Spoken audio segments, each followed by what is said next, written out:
Is it really you, Edward? Touch me, if it pleases you, if it helps you understand.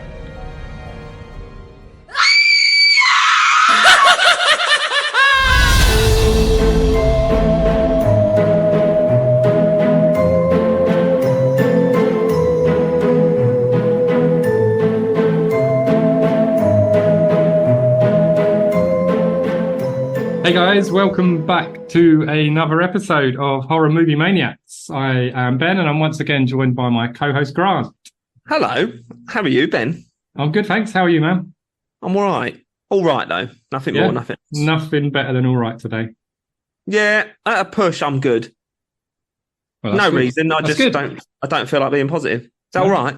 Well, this is going to go well. No, I'm joking. I'm good. I'm groovy. I'm glad you're well. We are here. We're back again. And we've got another very special guest, and he goes by Tony from Scared of Horror. Tony, how are you? Hello, guys. Yeah, I'm good. Thanks for having me. No problem. Yeah, you're more than welcome. Thank you very much for coming on, dude. You never thank me for coming on. No, because you're here every bloody week. You're here all the time. Yeah. I know, but I feel like, you know, what's the word? Gratitude wouldn't go amiss here. I mean, every time I come in here, you're here. Well, you know what they say, you only miss it when it's gone. So start valuing me. Yeah, that's a good point. I love you really, man. You know I'm grateful. I love you too. Oh. Right, let's crack on. So, Tony, tell us a little bit about yourself. Yeah, okay. Hi, yeah. So, I'm Tony. I'm from Brighton.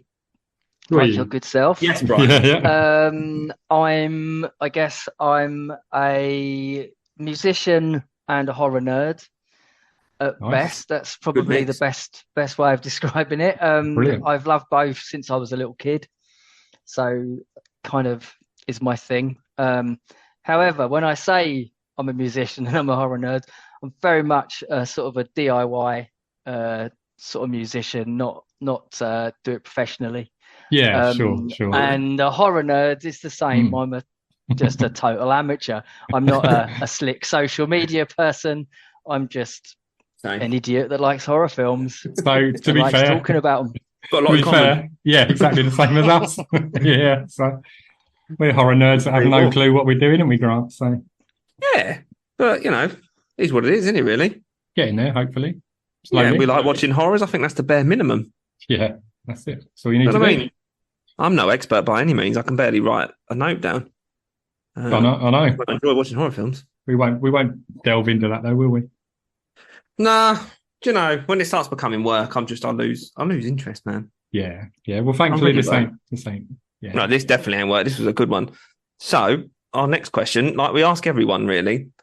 Tony, do you have like a favourite horror memory or a horror moment? And what we mean by that is, you know, like we've touched on me and Ben before, like when I first saw Exorcist, it freaked me out and that started me loving horror films. Is there anything that you can put your finger on that got you into it? Oh, what's got me into it? Right, okay. I have got an Exorcist story. But Let's hear it. Yeah, go for it. That's way me being into films and stuff. But yeah, the Love first it. time I saw Exorcist at the cinema. So I had seen it previously. I'd seen it on various bootleg VHSs. Yeah. And I was fine with it. No problem at all. When it got released in 97, I guess it was, when James Furman retired and they sort of started releasing all these banned films that had releases like Clockwork Orange. Yeah, I was Went to going the to say that was in there. Yeah. Yeah, it was exactly around that time. So I went to the cinema to see it with a bunch of mates. And, you know, I sort of know about The Exorcist. I've sort of read a lot about it. I've followed, you know, sort of seen all the documentaries with Mark Commode. So I sort of know a lot of the background and a lot of the stuff that sort of went on when it was first shown with people passing out and fainting and being sick and all that kind of stuff. Yeah, I've heard of So that. we get to the hospital sequence, which is the bit I don't like at all in The Exorcist. And the lady next to me has some form of fit. Oh, wow. She gets dealt with. Yeah, fine. Yeah. Later, fine. She's right next to me, and they carry on showing the film. They don't even stop the film. They just drag her out. Blimey. It put me off watching The Exorcist till about 2 years ago. Right. Okay. Yeah, I bet. Yeah. And now I'm fine with it. Having seen it on the big screen like last month, I'm absolutely fine with it now. Oh yeah, of course. You saw it at Fright Fest, didn't you? Fright It was Fest, on yeah. there. It was Yeah, brilliant. amazing. I can imagine. It's So actually good. it's coming back to cinemas again. I think either next week or the week after. Well, the original. Yeah, for his 50th anniversary. Yeah. Yeah. I don't know if I'd be able to cope. I think I'd be like 10 years old again. I mean, there's one way of finding out. It's such a great movie, though. Like, It really is. yeah, I- absolute class. Yeah, I agree. One of the best, without a doubt. It's really good. Proper classic. Yeah, so horror memory. Hang on. Mm. So regarding an early horror memory, I always kind of thought it was like when I watched like Scanners and Dawn of the Dead, which were the first two films I ever saw on VHS when I was about 12. Amazing. Nice. Actually, I say VHS, it was actually Betamax. Ooh. But I've actually realised that probably my first kind of horror sort of memory is actually Doctor Who, and it would be something like The Ark in Space with Tom Baker. Oh, okay. When the main sort of baddie in the film turns into a green bubble wrap larvae caterpillar creature. That sounds, it sounds very, what, I was going to say, what, if you don't mind me asking, what year was that? Because sounds kind of 80s like, but. 1974, Okay. 75. Right. Tom Baker, Nice. Doctor Who. I was going to So say, quite I'm not, early on. yeah, I'm not a big Doctor Who fan, really. I haven't seen much at all. I watched some old ones where he had a really long multicolored scarf on. I don't know if That's that now. Tom Baker. Oh, there we go. There you go. Nice. I watched the nice. whole it's season that- of that. I don't know why. Yeah? It was great. It's that whole thing where your mum turns around to you and says, if this gives you nightmares, you're not watching it again. Yeah. And yeah. you're like, no, don't let me not watch this again. And I would say it absolutely starts from around there. I would Excellent. say. Nice. Awesome. Wow. It's our Pretty first cool, Doctor yeah. Who memory. I love that. Yeah. Amazing. So, what would you say then is your favorite genre of horror? I actually said this the other day to someone, and I used 3 words, Yeah, go on. and I've forgotten how I worded it. It was I love my folk horror and I love my body horror. Brilliant. Yeah, nice. And there was a third one, and I've forgotten what it was. Okay. But folk horror and sort of body horror would be my kind of go-to, really, depending on what And a the mood, I is. suppose, isn't it? Yeah, exactly. Yeah, moods. But I do love a nice bit of folk horror. I love The Wicker Man. Sort of Midsummer, when Ari Aster kind of was coming out with that after seeing Hereditary. Like, as soon as you hear folk horror, I'm like, ooh, I'm in. And I would literally probably go and see anything that someone describes as being folk horror. Yeah. And the body horror stuff is like, because I'm a massive Cronenberg fan, and that comes from being a kid and Scanners and stuff. So yeah. No, I love a good body horror. I quite like folk horror as well. Grant, you're the same, aren't you? With that, you love it. I love folk. Yeah, that's what I was saying. On our face-off, we chose like folk horror versus body horror, didn't we? Because you like body horror. And my favourite of that is The Ritual. I know it's a bit more of a modern one, but I absolutely love The Ritual. It's one of my favourites. like The Ritual. Yeah. Such a good movie. Yeah, I do. It's pretty cool. So, that being said, do you have, it's going to be hard, do you have a favourite horror movie? I do. Yeah, I do. I mean, I have a kind of a top, and then I have a kind of a rotating 3 underneath. Yeah. But they're all kind of, I kind of have to sort of have them all as one unit, really. But I mean, American Wealth in London would be my all-time favourite horror. Classic. Which, I mean, it was one of those things. I remember I used to hire that out on Betamax, and I'd try and watch it about 4 times before I had to go back to the shop. Nice. And at this stage, I couldn't tell you how many times I've seen it. I can recite the script at it. Wow. Nice. But it's just absolutely love it. It's just one of the best horrors, one of the best films. Yeah. Ever. I mean, it's in my top 10 films, let alone top 10 horrors. So nice. Wow. Yeah. I was going to say but then. So I was just going to say the transformation scene, the horror in it, and the comedy mixed in there as well. Yeah. It's just, it's just spot on, isn't it? Really good film. It's got everything. Yeah, exactly. I'm going to get but underneath that though, sorry, Grant, carry on. No, I was going to say I'm going to get a lot of hate here, but I've never seen it. What? I'm surprised actually, because it's So normally what- me. It's normally me saying I haven't seen it. So for I it to just- be you, really watch werewolf movies. I don't know why, they just don't grab me as much as others do. And, no, that's fair enough. Everyone has their little likes and dislikes within the horror thing, don't but they? judging So- how much you guys love it, I'm going to have to watch it, aren't I?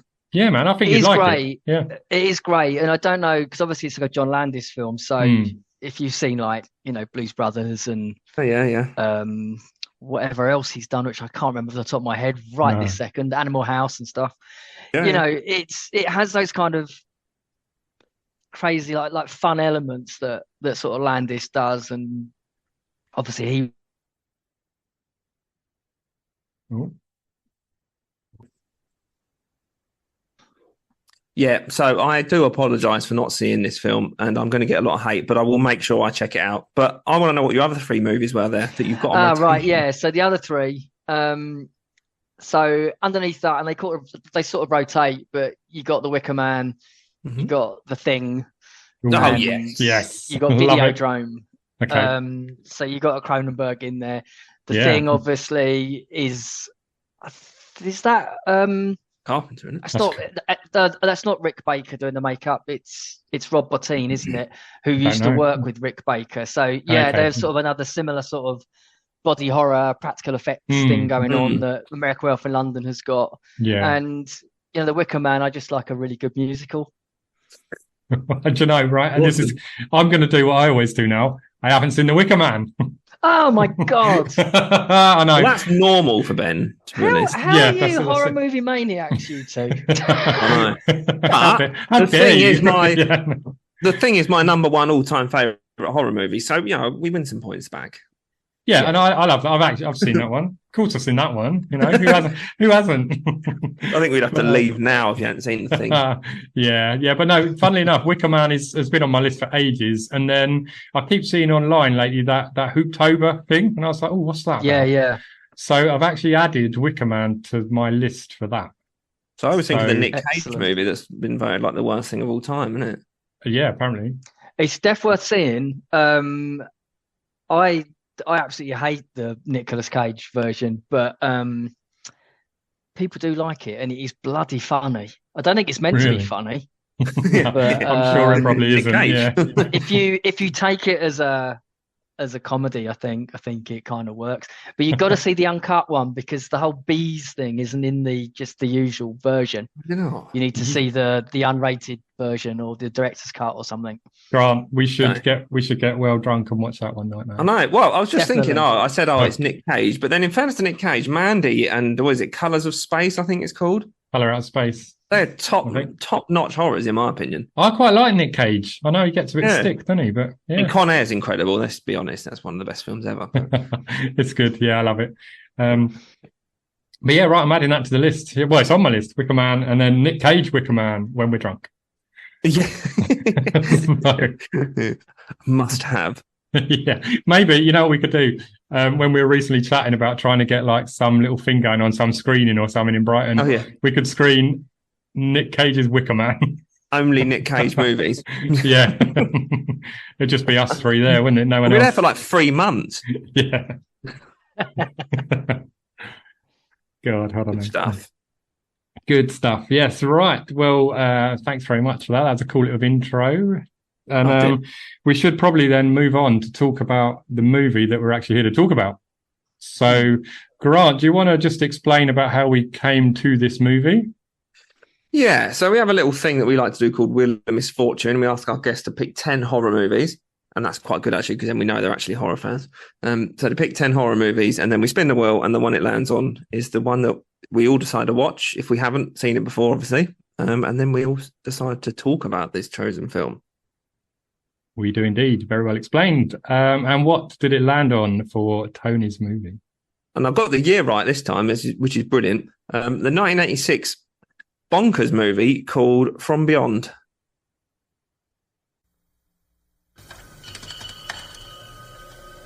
Every journey begins in the mind. A flight of imagination. A vision of what might lie across the universe. or within the deepest regions of the subconscious. Dr. Edward Pretorius is about to embark on such a journey. It's out of control. You've got to turn it off. Something's coming.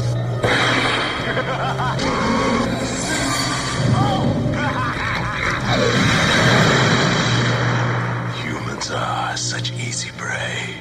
From the makers of Reanimator, from beyond. Okay, Tony, so tell us why this movie then? What made you put this one on your wheel? Well, I only had 9 films that I'd written down, and this was the only one I could think of.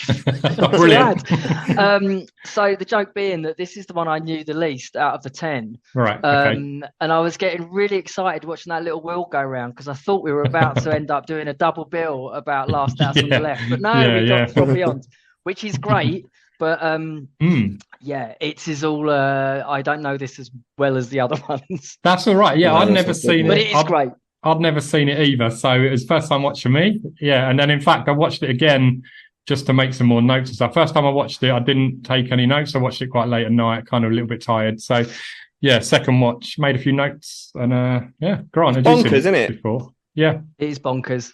it is Absolutely nuts. bonkers. Yeah, certainly is. In So the best way. Grant, did you want to give us the synopsis for the film? As always, Yeah, I do. Yeah, I've got quite a long one here, but I was going to go with the short one, but I'm going to do a long one because I can. Go for So it. here we go. Obsessive scientist Dr. Pretorius successfully discovers a way to access a parallel universe of pleasure by tapping into the brain's pineal gland. Was it pineal? Pineal. Yeah, Pineal. pineal. Pineal Yeah. gland. When he is seemingly killed by forces from this other dimension, his assistant, Dr. Crawford, is accused of the murder. After psychiatrist Catherine McMichaels, a great name, and Detective Bubba Brownlee, even better name, Yeah. take the case, the trio risks a return to the other world in order to solve the mystery. Ooh, spooky. I think that's pretty spot on as well. That's spot on. Yeah, it really is. That's the whole film. Yeah. So yeah, no, brilliant. Thank you. So this film came out in 1986. And it's a sci-fi body horror film, I would say, based off of the H.P. Lovecraft short story of the same name. So directed by Stuart Gordon, whose name you might recognise from Reanimator the year before. Brilliant film. If you haven't seen it, I'm sure, Tony, you've probably seen it, haven't you? Well, more recently again. So Okay. this is the whole thing with this film is that like it sort of crept up on me over lockdown. Right. It was something I sort of knew about, but because I was so obsessed with the Beyond, I never okay. used to watch From Beyond. So Fair, I remember the fair. cover and seeing Yeah. the cover, but I never got around to watching it until quite recently. Oh, okay. Cool. So Do you know what I've just spotted as well? I'm going to have to interrupt you because I'm too excited to wait. Yeah, go on. Well, before this, I was like, why do I recognise the sergeant? I really recognise the sergeant. Yeah. You said Dawn of the Dead, which absolutely Yeah. right, but I've just seen actually why I recognise him. He's the dad from Yeah. Keegan and Kel. Okay. So I was like, oh, no way. Wow. Yeah, I didn't know that. I did not know that. No. Oh, yeah. I was like, it is. I was like, I knew I recognise him. I don't know why. And obviously, I was obsessed with Keegan and Kel. No, that's fair enough. Yeah, again, I don't think I watched it, but I've seen Dawn of the Dead loads. So, hey, go You me. haven't seen Keenan and Kel? No, but I've seen Dawn of the Dead. I don't care. Rude. No, I'm joking. But yeah, I couldn't wait on that. I was too excited. No, Anyway, that's fine. That's fine. So, yeah, where was I? This film stars Jeffrey Combs, again, from Reanimator and Castle Freak. Barbara Crampton, who is literally in every 80s horror movie ever. So, absolute legend. Again, from Reanimator, Castle Freak, Chopping Mall, just to say a few.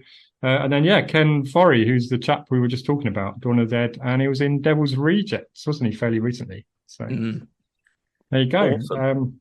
Budget for this was, for the time, I would say fairly high, $4.5 million. I was going to say $4.5, but yeah, it's quite a lot because doing a little bit of research and like the big blockbusters of the summer from that time, I think it was Top Gun, cost around 15 mil. So 4.5 for a horror movie was quite a lot.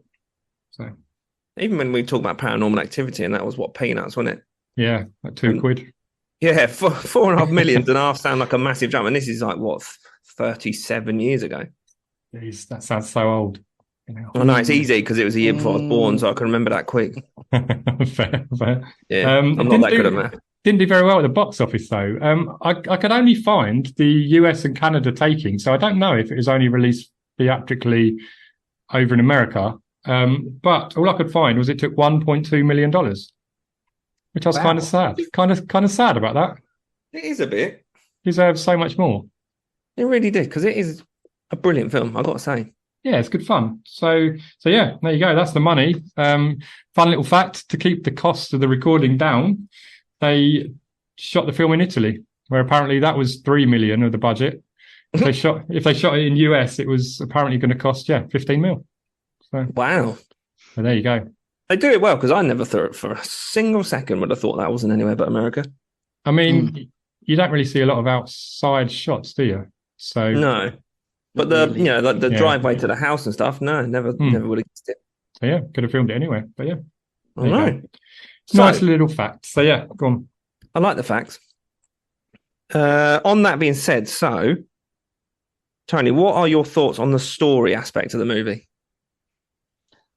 I mean, it's quite mad, isn't it? I mean, there's not really an awful lot to it, I would think. Like, once they it's basically Dr. Pretorius has got his resonator, and once he opens the resonator, it opens it like to another dimension, which to me sounds all very Hellraiser, to be honest. Yeah, I call that. Yeah, he gets some. You get some not CGI. What would they be? Like some funny little eels that come through that are sort of superimposed, and it's all a bit shit. Yeah. And then basically the resonator makes them all go a bit mad, and that's the rest of the film. Really, there's a lot of toing and froing back to the house, turning off the resonator, turning it back on again, going a little bit madder, more mad shit happening, and then it kind of ends. Perfect. So and they get a bit horny all the way throughout, don't they? Yeah. So they get a bit horny, go a bit mad. Different things happen to different people, depending on who they are. Yeah. Loses his hair. They all get little head whip things. I got to agree. The story was fairly basic, but that's good for me. Means I could keep up with it, So I've got to say, reading the synopsis out there where they were talking about he's suspected of the murder and he's under their care at the home and stuff. I forgot all about that because of the chaos that was going on. I forgot that was even a thing. in a good way. I was like, oh yeah, that is why he's there. There's a couple of elements in the film where I do get like a bit confused with why they end up where they end up, and it's a bit like I don't know what's going on here. Why has that happened? And I think it's because it's so chaotic at some points that you probably miss bits and actually miss some kind of exposition that actually explains what's going on. Yeah, I'm sure it does. Yeah, true. And also, there's I've found out there's two different versions. There is an unrated version as well. Ah. So, which I think I watched the first time, and then the second time I watched it, I was watching it on a different platform this morning, just going through it. I watched it on Amazon Prime, and it had adverts this morning, and there was some bits missing, and I was like, "Hang on, I swear I didn't make this stuff up that I saw the other night. Where's that?" So, yeah, I had a look, and there is an unrated and obviously rated version. So I'm glad I watched the unrated one. Yeah, had some good I stuff. have no idea which one I've got. You've got the Blu-ray, haven't you? So I'm presuming, it must be unrated. There was a bit cut, so we'll come on to this later when we cover special effects. But the eyeball sucking out of, let's say, and then spitting on the floor. So if you know what I'm on about, there you've got the unrated one. Right. Just start sucking everyone's faces. It's brilliant. I love that bit. I thought that was fucking bonkers. Well, I mean, the whole thing isn't it? It made me uncomfortable. I was like, oh, no. I mean, it's like a yogurt. Certainly a bit different. Yeah, you don't see that very often. Like the eyeball's the lid, and then he's just getting the yogurt. Oh, yeah. Oh, yeah. Every time I eat a yogurt now, man, that's going to come into my head. Good. I mean, I'm not a lover of yogurt, to be fair, but if I do... I like the crunch corners, the bit you pour the bits in. I love that. Yeah, they're a bit pimped up, aren't they? A little bit better. Yeah. It's like a yogurt and a little biscuit. It's lovely. There you go. What a treat. Right. Yeah. So I think we're all in agreement. Story is pretty basic, but it does what it's supposed to do. Yeah. What about the characters? Does anyone in particular stand out for you? I mean, there's not a load of characters in this actually. So I mean, there's really is a four-hander, I suppose. Yeah. No, yeah, it is, I suppose. I mean, I like them all. I like the cast. I mean, I think, you know, I think Barbara Crampton's brilliant. I think Jeffrey Combs is brilliant. yeah. You gotta love Ken Foree and his red pants running I love around. them pants. I'm so That's glad you great. said that. Yeah, that is coming up. Yeah. I mean, I don't know Ted Sorrell that well Yeah. as an actor, but I mean, he's an over the top camp Done the villain, job, didn't he? really. Yeah. Yeah. He does the job. But yeah, I think Crampton's great. Like, she's basically plays three different roles in it, which I'm sure she's commented about, actually, because obviously Okay. she played. She was in Reanimator, wasn't she? Yeah. And kind of Yeah. got short sort of thrift in Reanimator with some things that Yeah. happened to her. Yeah. I was going to say But, the so she's got her sort of three different roles. Her like sort of stuck up doctor, sort of vanilla dominatrix, yeah. and then she sort of becomes herself at the end, which is quite fun. Yeah. The Jeffrey Combs, I just think, is ridiculous. Like, he's just, from the word go, he's just completely manic. Yeah, I would say that as well. Do you know who he reminded me of a little bit? Not quite as, this will give it away, but not quite as rubber faced, but he reminds me of Jim Carrey a little bit. I just kind of, the way he kind of puts his all into that character, and he's a little over the top, but it's still, I can't really say believable, but it still kind of fits the character. Yeah, I know what you mean, what I mean. yeah. So, especially when he like lost his that hair. a lot. He's like that in like most of the things he's in, really. Right. And I mean, he's someone that I didn't realize how many films I've seen him in. Okay.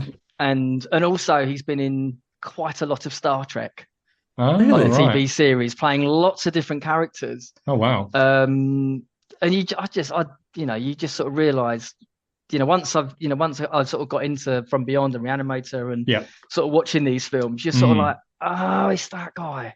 Yeah. Right. And you sort of forget who he is. The joke is, the first film I saw him in, he was the voice of some sentient mold in a film called Motivational Growth. It's about a guy who's growing some mold in his bathroom, and he's the voice of the mold. Wow. I mean, That on your resume. My God. What can I say to that? That you watch some strange stuff, man. But That was a film growth. festival film. It's called Motivational Growth. I'm finding that. I'm finding that. Check it out. Check it out. Write it down. Yeah, I mean, I've got to touch on characters. I'll touch on it again. Keenan's dad. Come on, Bubba. Yeah. Loved it. What is Not up just with his- because of that, but as we said, the underpants man. What a scene! Yeah. Swimming around in a basement with some giant worm thing and with his pants. I mean, yeah, absolutely. Yeah. You get that part, and Crazy. then immediately afterwards, Dr. Crawford's bald.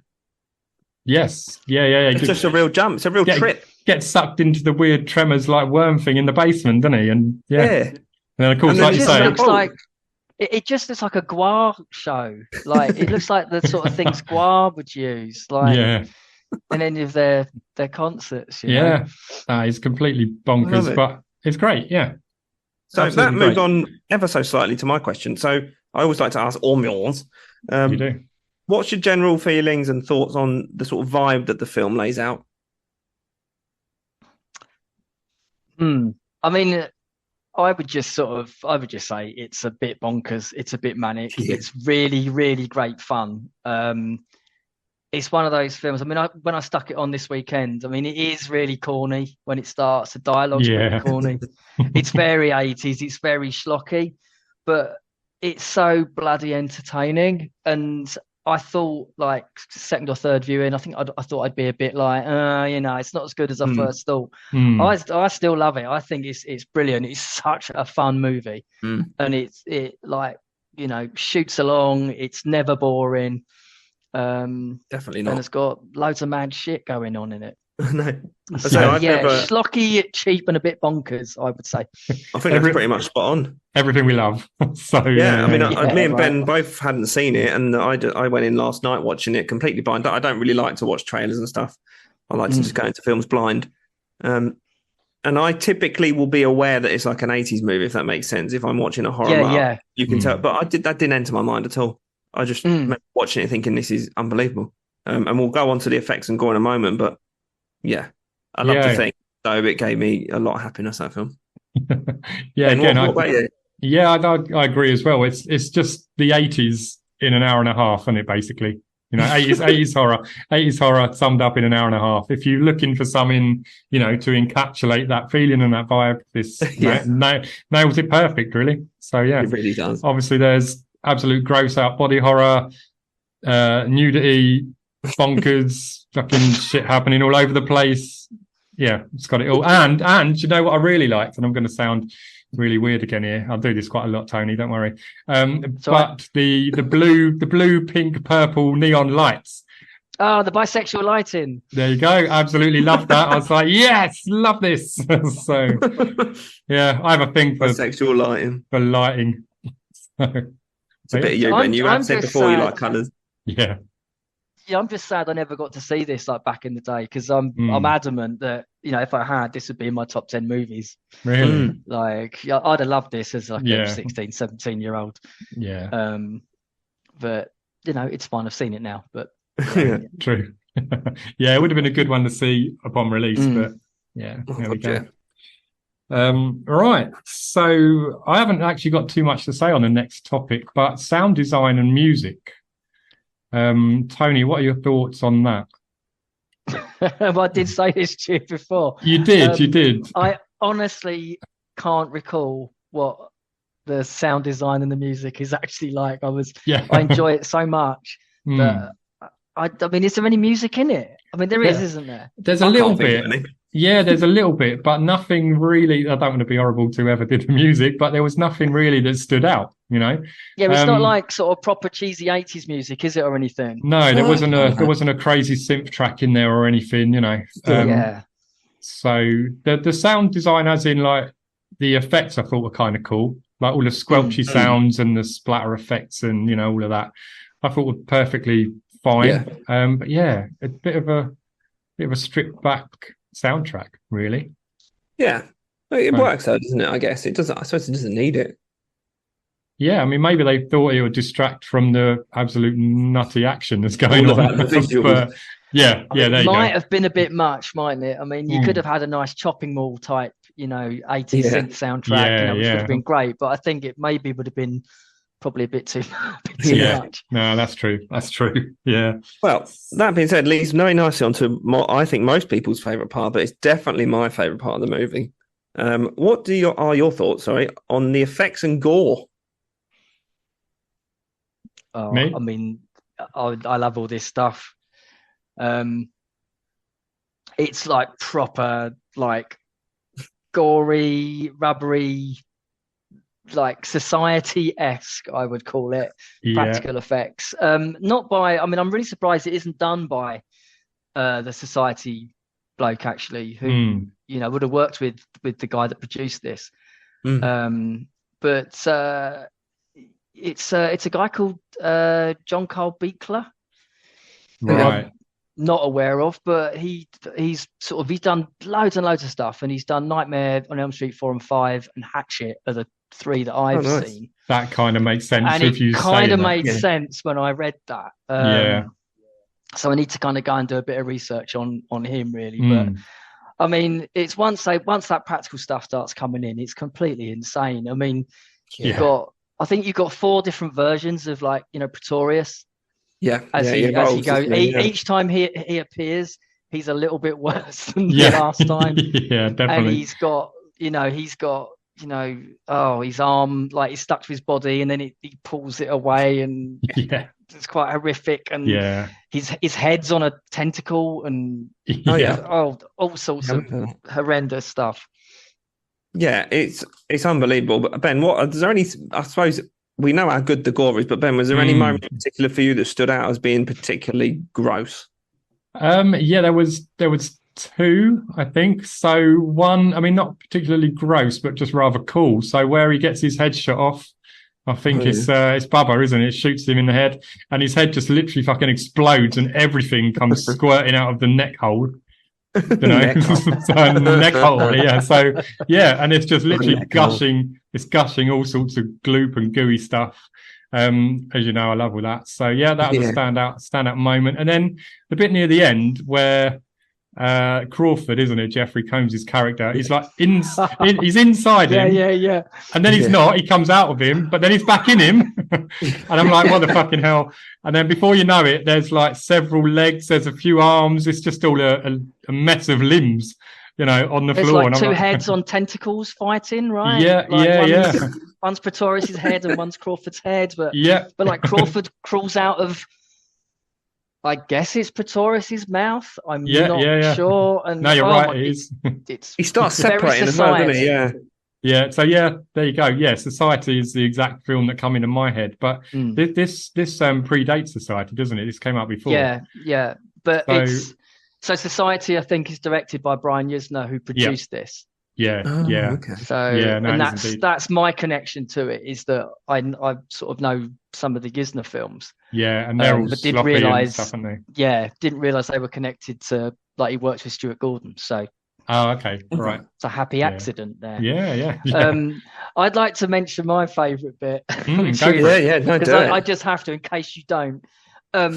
It's the bit where they all go back to the hospital, and Dr. Schlock, who's the other, like, nasty, the horrible one, the horrible psychiatrist, is trying to pull Jeffrey Combs' pineal gland out of the hole in his forehead. And so she's got a little pair of forceps, and every time she goes to try and grab the little, like, tentacle penis thing, it keeps popping back in the hole.